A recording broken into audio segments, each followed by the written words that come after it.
It was recently announced that Palantir has, itself, invested in a stock, and a SPAC to be specific, and this is no April Fool's joke. In this video, I'll get right into what this company is, Palantir's connection to it, and why PLTR could have chosen to make this move. Let's go.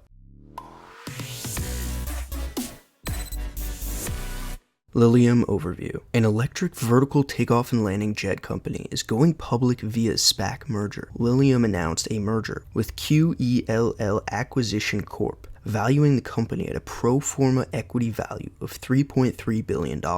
Lilium's vision is to create a sustainable and accessible mode of high-speed regional transportation. Lilium is seeking to be the leader in the global eVTOL market. The company said it can save people hours with its eVTOL jets. That's the value proposition here. Lilium's newest 7-seat jet can reach speeds of 175 miles per hour, reach an altitude of 10,000 feet with a range of around 155 miles. Here's the Lilium team talking about and testing their product in 2019.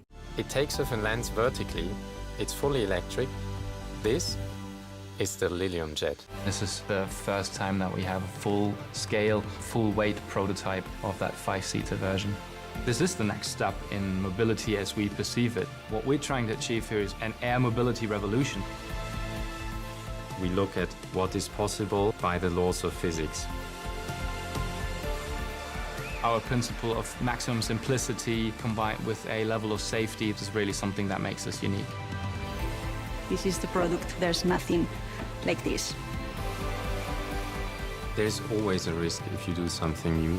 At some point you have to say, we have tested everything, now let's fly this aircraft. Taking off in 3, 2, 1.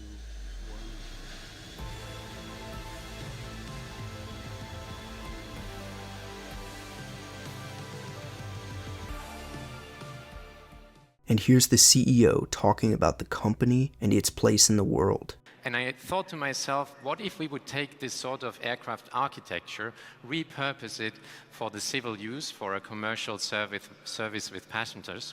We would get a new transportation system that doesn't need roads, railways, tunnels or bridges, something that's emission-free if we make it electric, something that can go much faster than the cars we have today, and something that adds a third dimension to the capacity of our transportation system today. I found my 3 co-founders, and together in the year 2015, we set out and gave ourselves the vision of creating and delivering a world which enables anyone to fly anywhere and anytime. We founded Lilium in the year 2015 in Munich, and now, 4 years later, we have a team of almost 400 people working on this project, and we have a beautiful aircraft which we call the Lilium jet. The Lilium jet prototype, as you can see in the video right now, is a full-size, full-performance prototype, space for 5 people. It's controlled from the ground, and it takes off vertically like a helicopter and then transitions from vertical into horizontal flight using the all-electric engines and thrust vectoring to control the aircraft. We want to increase the radius of our lives. And what we mean by this is, if you look at the slide and you see the red circle, this is what you can do in a car in 1 hour.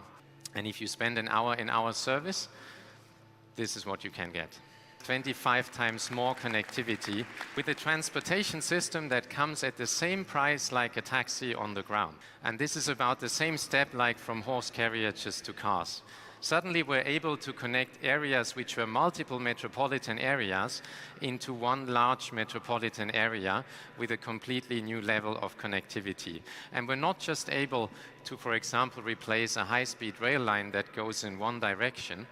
Because the infrastructure investment in our case is so small, we're just building the first meter and the last meter, but nothing in between.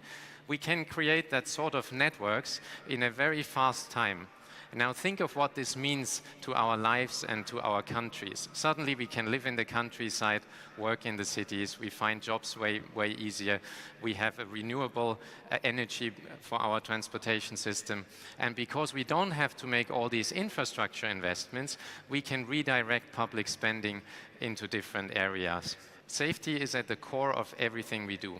Without safety, we would be nothing. The Lilium jet is designed to the same safety standards like a commercial aircraft. In Lilium's investor relations presentation, which I must say is quite Palantir-esque, there are some mentions of PLTR. Palantir is referenced under the ecosystem of partners and Tier 1 aerospace suppliers and development partners as the, quote, developer of the world's leading software for data-driven decisions and operations. I'm not going to do a deep dive on Lilium specifically just yet, so let me know if you want to see that so I can gauge interest for a follow-up video, but I will show that Lilium outlines the $3 trillion market of moving people and things at high speed as something that it is attacking. I have no doubt that there is growth ahead for this market of flying mobility. However, I'm going to withhold judgment right now on whether or not this is the company to be the ones to lead such disruption, or if Palantir somehow bought into the SPAC hype that seems to too often lead to bad companies. That being said, I do trust Palantir's judgment here. The connection. I'm going to pull up an excellent Twitter thread by Jacob Uri. Big shout out to him for the following information. He lays out one connection as such. Nicholas Zennström to Atomico to Silk to PLTR. Nicholas being a Lilium board member, founder of Skype, and founding partner of Atomico. Atomico, a European VC firm, funded Silk in 2011. Silk's CEO said, quote, Silk combines the best aspects of unstructured, easy-to-use tools like wikis and Google Docs with the best aspects of heavy-duty tools for structuring content like databases or SharePoint. But Silk, popular for its intuitive data visualization interfaces, was acquired by Palantir in 2016. Then we have Tom Enders for an Airbus PLTR contract circa 2017. Tom Enders, also a Lilium board member, the former CEO of Airbus SE, Airbus Commercial and Aircraft Division. Speaking on the Airbus PLTR contract, Enders said, quote, our airline customers are benefiting because they get the airplane faster, with less delay, with better quality and operational availability. Jacob continues on by summarizing that the two Lilium board members, Enders and Zennström, have unique insight into Palantir's capabilities, and Lilium may have sought out Palantir for access to Foundry. Then, when Thiel and Karp saw the company, they were compelled to invest. Recall how Alex Karp, the man with the means to make such an investment happen, was actually the one in charge of closing every deal pretty early on for the company. In conclusion, Palantir is in a unique position to develop ontologies for companies late in their startup phase after they've established supply chains but before they scale. I've talked about this before with Palantir's master plan for client acquisition, but that doesn't quite explain why Palantir would do this. Why would they invest in another company with their hard-earned balance sheet? There are a few possible reasons. I've heard some speculation that Palantir, could Lilium win the flying taxi market, would want access to the entirety of that data. For me, that seems a little far-fetched. If this company is really capable of being a leader in this space, it wouldn't be going public via a SPAC years before mainstream and viable commercialization. Regardless, there is some reason that Palantir wants deeper access to this company. It could also be because they want to capitalize on the investment opportunity. Maybe Palantir got preferential treatment given it is a provider to Lilium at this time, and got in an early investment. A pipe of $450 million for the SPAC merger included investments from Bailey Gifford, BlackRock, Tencent, PIMCO, in addition to Palantir Technologies and others. Lilium will receive proceeds of $830 million, and current QELL shareholders will own 11% of the company if the merger is approved. So Palantir is among some big names here. I do think it's an interesting parallel to companies putting Bitcoin on their balance sheet. I think it's cool that Palantir is bold enough to allocate capital in investments other than government securities. We'll see how well it plays out, but I happen to think that Palantir isn't just going for a long shot return on investment, and there's a more strategic reason for a bigger partnership in the future. Anyways, Palantir is certainly thinking long term here, which I love to see. What are your thoughts? Why did Palantir make this investment, and what do you think about Lilium? Hit like if this roundup was insightful. Until next time.